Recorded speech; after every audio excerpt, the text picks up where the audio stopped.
All right, rapid fire facts. Let's go.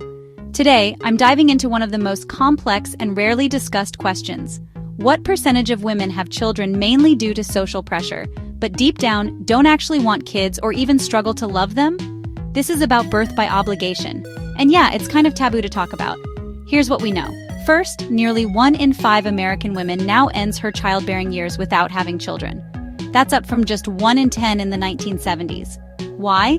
Social pressure to have kids is going down, slowly, but it's still way more intense for women than men.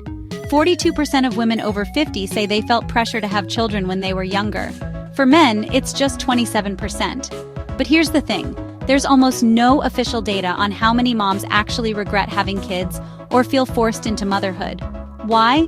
Because it's considered unspeakable. Society expects mothers to love their children automatically.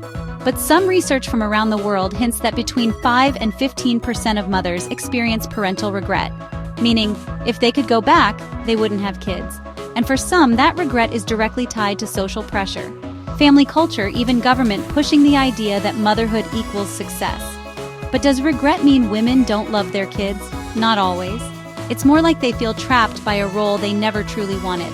Some talk about feeling isolated, overwhelmed, even resentful. Experts like sociologist Patricia Hill Collins say the nuclear family setup in the US actually makes things worse because it's so isolating. In other cultures where parenting is shared, the pressure and regret seem lower. Here's a wild stat. Among women over 50 who never had kids, most have higher education, higher incomes than mothers. So could we spot birth by obligation before it happens? That's the big question. Right now, we don't have a test, but researchers say there are warning signs.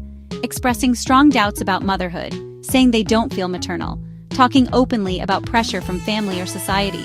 Psychologists suggest better counseling, more honest conversations, normalizing the choice not to have kids, more mental health support before pregnancy, during pregnancy, after pregnancy. Education for families about respecting women's choices. If we actually listened without judgment, gave women space and support, ditched the all women must want kids myth, rates of unwanted motherhood, and its psychological fallout would drop. Real talk, not everyone wants to be a parent, and that should be okay. Last proposals, more mental health support, preconception counseling, prenatal care, postpartum support. Provided by www.lapreuve.com, your source of Nopal and Pinole. Write us at info@lapreuve.com for discounts. Created partly by AI and humans. Despite disadvantages, there's one plus AI can scrape the latest info from the global internet. Subtitles in English and Spanish. See you next time.